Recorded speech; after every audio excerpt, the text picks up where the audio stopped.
So thank you, Hode, for meeting with me. Definitely short notice, but I really appreciate your time. And let's just start hashing this out. ASU basketball, their sixth straight loss, including a series loss to Arizona, both games. Let's just start there. How do you allow that to happen in such a big game? Yeah, I mean it's really just disappointing to see Bobby Hurley and his staff just incapable of hitting all the right buttons for the Sun Devil team. I mean, right now you see ASU, the most talented and deepest team they've had in a long, long time. I would even say even more talented and deeper than they were back in the James Harden years. And here they are, six consecutive loss. And if it wasn't for a Remy Martin corner three-pointer with less than 30 seconds against Grand Canyon University, they would actually be in the midst of an 8-game losing streak. And it just really just baffles you even this deep into the season uh, how, how much Arizona State really has struggled. I just think that it seems like every game you just see a very just disjointed team both on both ends of the court. On offense, as much talent as you see, instead of really being that sharing the ball team. Really, teams are really with the mold of Bobby Hurley back in his Duke days, and Bobby Hurley is considered to be one of the best, if not the best, point guard to ever play in college basketball. And to see the offenses really run almost in an anti-Hurley philosophy, if you will, with a lot of impatience on offense, a lot of one-on-one basketball on that end, that really has hurt Arizona State.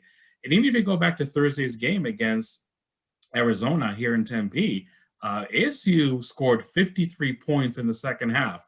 So when you see them come on the losing end, you figure out that sure it's going to be the defense. And ironically, ASU, when they were trailing at halftime, they still limited U of A to only 37.5% shooting from the floor. In the second half, U of A increased that percentage by over 20 points. They were shooting 58.6% from the floor and still barely escaped with a 2-point victory.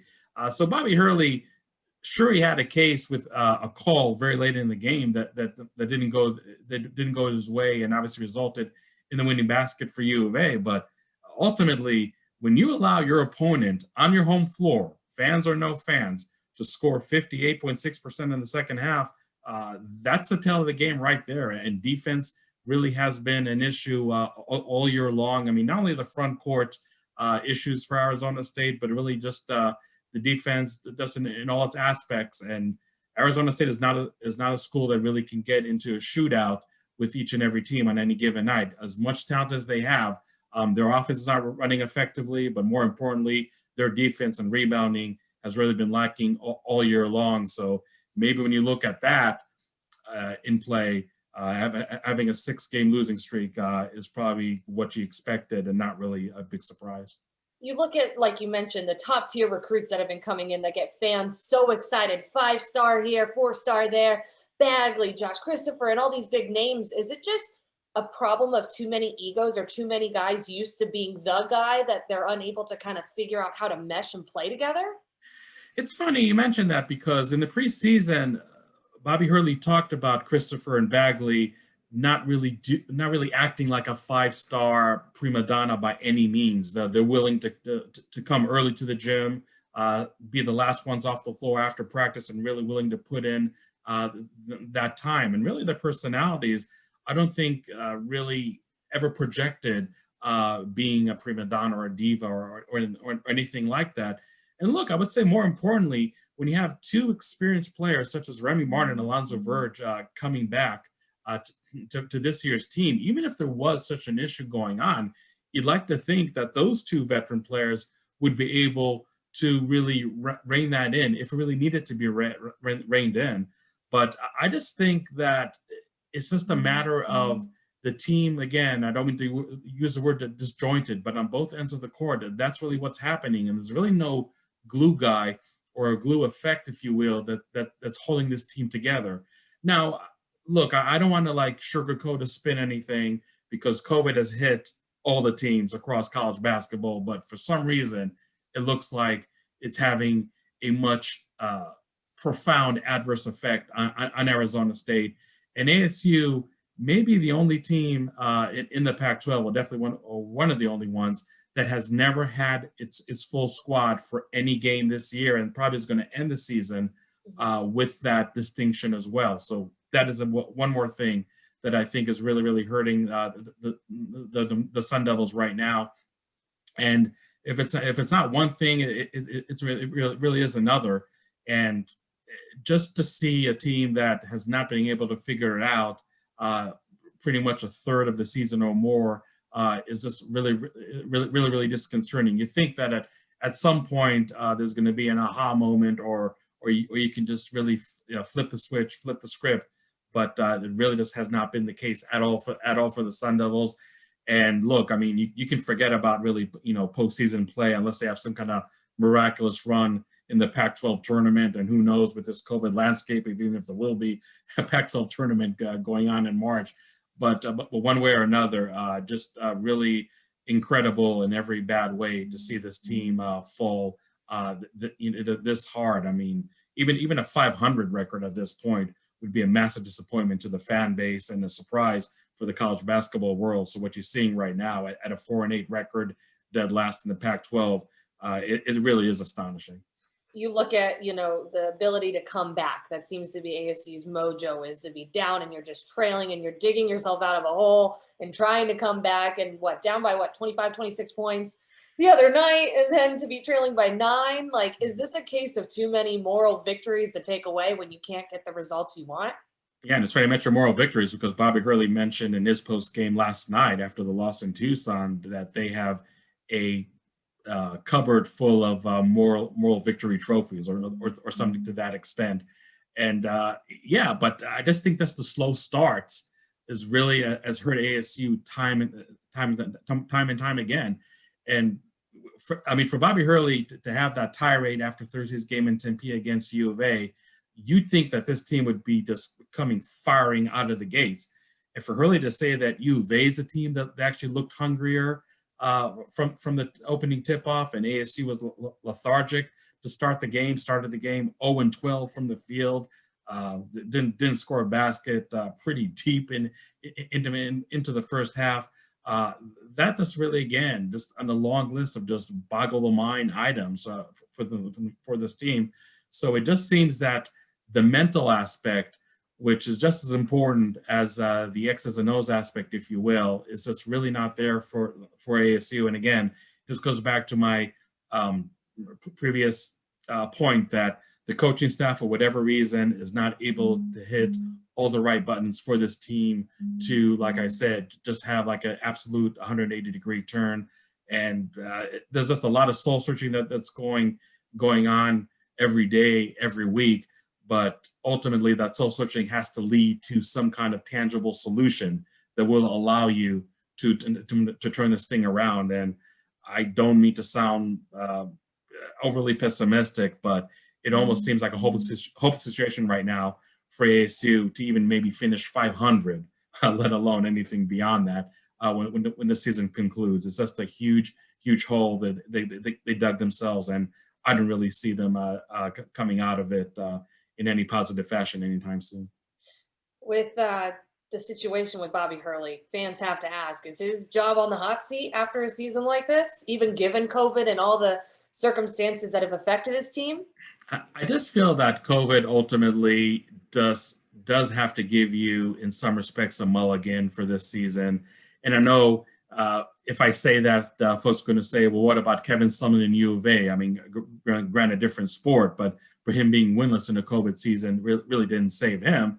But I would point to, okay, but let's look at somebody like Kevin Sumlin, for example, and his track record prior to COVID, compare that to somebody like Bobby Hurley. Again, I understand different sports, but still, when you're talking about a coach that really, in a sense, did lead ASU to 3 consecutive NCAA tournament appearances, because if it wasn't for COVID, I think it's more than a safe bet that ASU would be part of March Madness. And this is a feat that is basically unheard of in Tempe. You would have to go back to the Ned Walk days in the late 60s, I believe, to see another ASU team that actually went to the tournament 3 years in a row. So sure, you can say maybe the bar was really low for Bobby Hurley, but he was able to eclipse that bar. So to look at this just wacky season, like you said, COVID affected, the fact that they never had a full squad at their disposal in any given game, I think ultimately those are aspects that you have to take in consideration when you talk about Bobby Hurley's seat being warm or being hot. But there's no doubt there's a massive, massive disappointment of what Bobby Hurley was not able to achieve even here in Tempe. And look, I think you can't just put everything on the coaching staff. I mean, players like Remy Martin and Alonzo Verge, which coming into the season were easily considered to be two of the best returning players in the conference. That's not even being hyperbolic here by any means. Remy Martin, AP preseason All-American, the front runner to be the Pac-12 Player of the Year. Alonzo Verge, the reigning Sixth Man of the Year in the conference. There's no reason to think that those players would really sink so low with their performance and really be so inconsistent. So those players, for whatever reason, really have not played even close to the capabilities. So it really has been a really negative but perfect storm for Arizona State. Again, I know COVID has affected everybody in every college sport, but for some reason it just hit Arizona State harder, maybe even much harder than a lot of other teams. So when you look at all that, I don't think Bobby Hurley should worry about his job security after this year.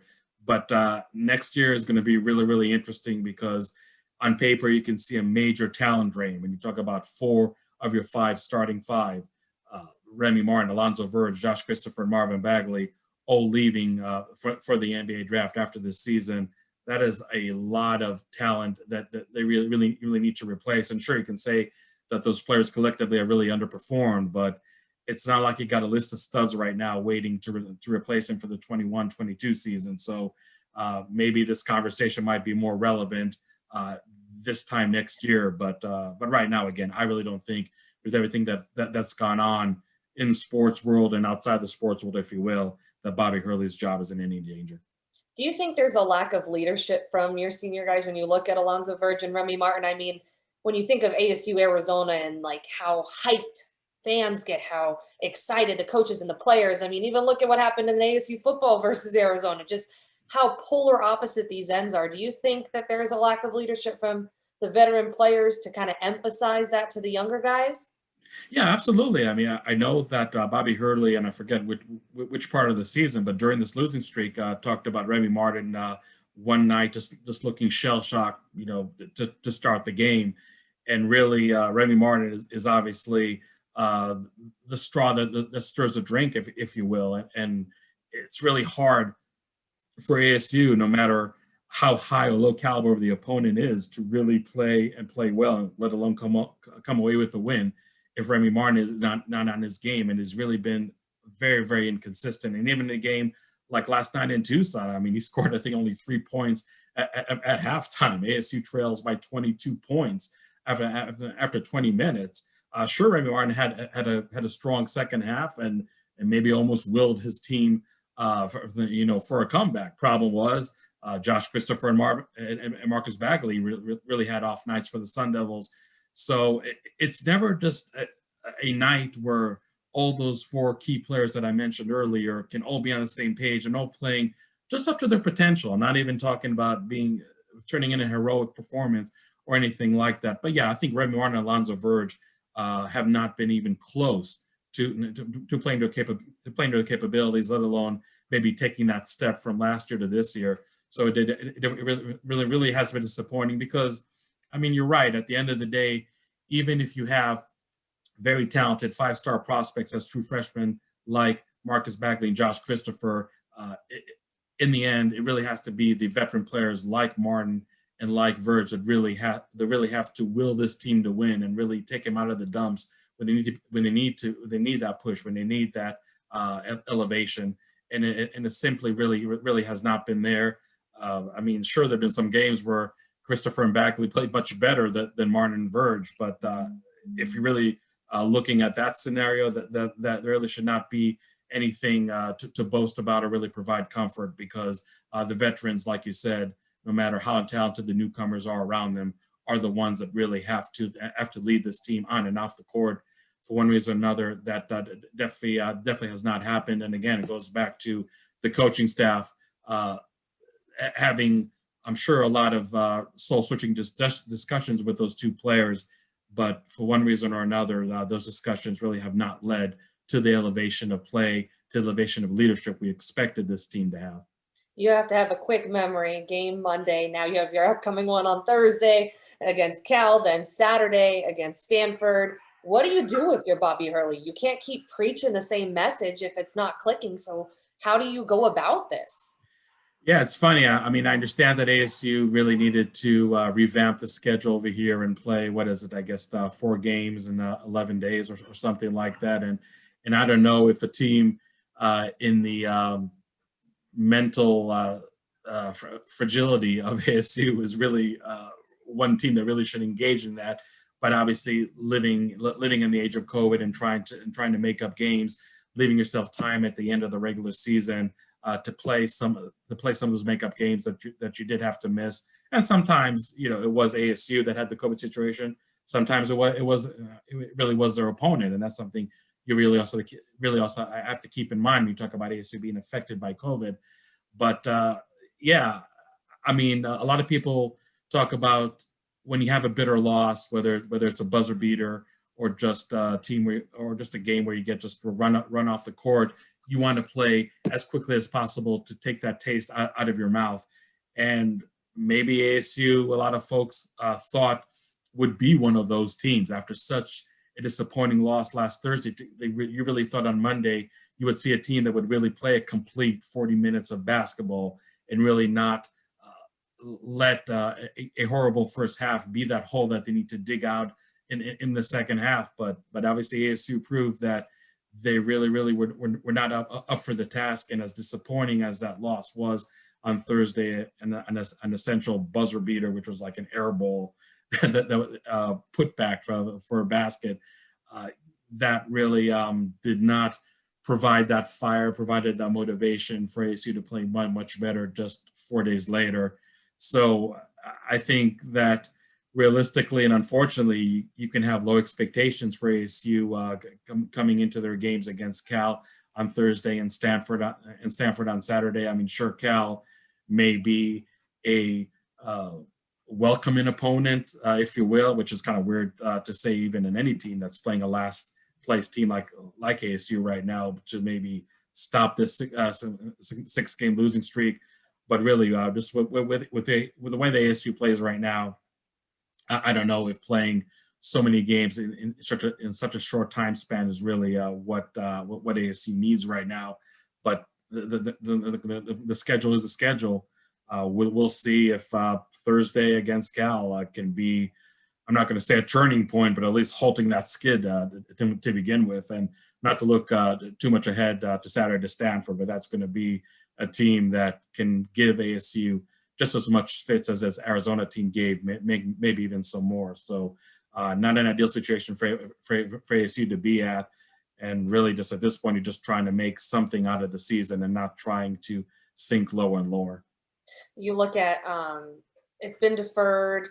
Players have said, the fans, we miss them, but, it shouldn't affect our game. But you've been in this situation. You've been at the games. Do you think having a lack of fans present is affecting not only Coach Bobby Hurley, but the players in general? You see that fiery when he starts going and everybody else, but you don't have that this year because of COVID. Do you think that is really playing into effect with the Sun Devils this season?